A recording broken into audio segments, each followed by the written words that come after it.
Geraram aí uma procura absurda nesse fim de semana, muita gente nas UPAs, nos hospitais, já hoje nos PSFs aqui, né, de João Pessoa e região metropolitana. Então chegue cá. Esse é assunto para Poliana Sorrentino ao vivo, que está na Secretaria de Saúde do município e vai atualizar toda essa história para a gente a partir de agora. Diga, Poli.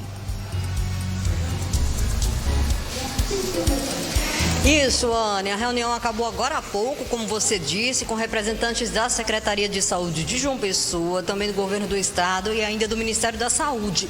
Todos preocupados, sim, com essa questão da gripe, porque muita gente já apresenta esses sintomas gripais e está aí superlotando as unidades de pronto atendimento. E para falar sobre esse assunto, a gente conversa agora com o secretário executivo de Saúde, Luiz Ferreira.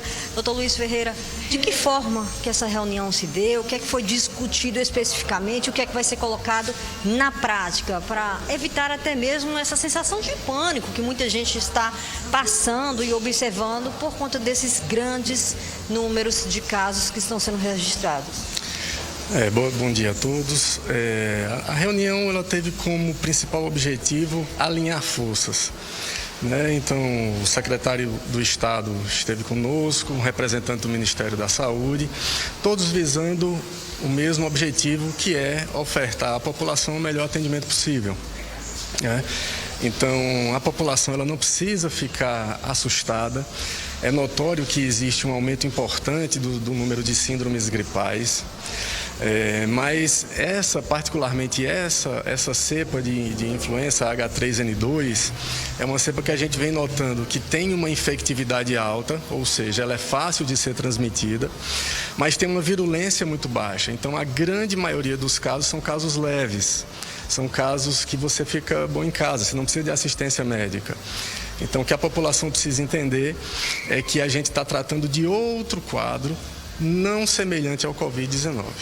Quais as situações que as pessoas realmente devem procurar as unidades de pronto atendimento? Eu digo isso porque está muita gente indo procurar, às vezes não tem essa necessidade e acaba provocando um problema ainda maior. Isso. Como eu falei, a maioria dos casos são casos leves, então o paciente ele vai ter coriza, ela vai ter um pouco de dor no corpo, pode ter um ou outro episódio de febre, mas você deve procurar assistência médica quando tiver falta de ar, quando tiver uma indisposição muito grande que impossibilite você de fazer atividades normais em casa, quando você tiver vômitos importantes, diarreia importante. Então, o quadro dessa nova cepa é um quadro leve, que não tem um tratamento específico para quadros leves. Então, a população não precisa ficar nervosa, não precisa ter esse afã de ir para as unidades de emergência. Quais são as unidades apropriadas para serem procuradas pela população nesse momento? Na rede municipal, nós temos as unidades básicas de saúde, que contam com mais de 200 equipes em todo o município. Essas equipes elas vão ficar de prontidão para atender a população que sinta necessidade de ter um auxílio médico. E as unidades de pronto atendimento, as UPAs, que no caso do município nós temos 4. Está sendo disponibilizado ponto para que as pessoas possam realizar testagem relacionada à gripe também? Sim. Nas UPAs, qualquer paciente que chega com dificuldade para sentir cheiro, sentir gosto. Então, esses pacientes eles são triados, sim, na hora para a Covid-19.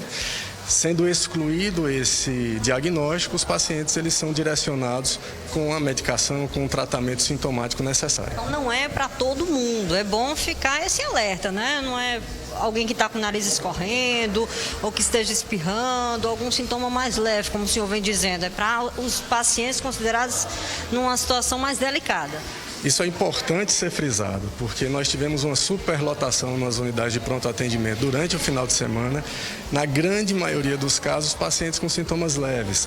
É perceptível e é compreensível que a população está assustada por conta dos últimos anos, que foram anos difíceis com síndrome gripal. Mas a gente não precisa procurar auxílio médico por sintomas leves. Qual é a população que deve ter uma atenção maior?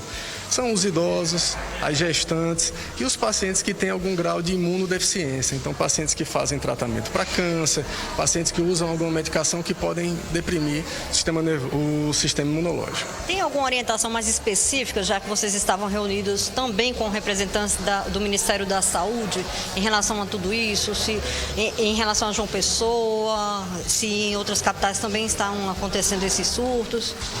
Esse é um surto nacional, certo? Esse é um surto que está afetando todas as cidades do país. Aqui na Paraíba a gente está começando a notar uma ida para o interior dessa síndrome gripal, mas o que é importante a gente atentar é que as medidas que serviam para a Covid servem também para essa síndrome gripal. Então, manter o distanciamento social, o uso de máscaras, o uso de álcool em gel, evitar aglomerações, tudo isso precisa ficar como um reflexo medular na cabeça e na medula dos pessoenses. A gente não pode passar de um momento tão difícil que nós vivemos sem uma transição adequada. Secretário Luiz Ferreira, muito obrigada, viu, por nos receber de forma tão gentil logo em seguida essa reunião. Eu que agradeço. Eu peço à população que não se assuste, que continue com suas medidas de higiene, assim como já faziam para o Covid-19, e tudo isso vai passar.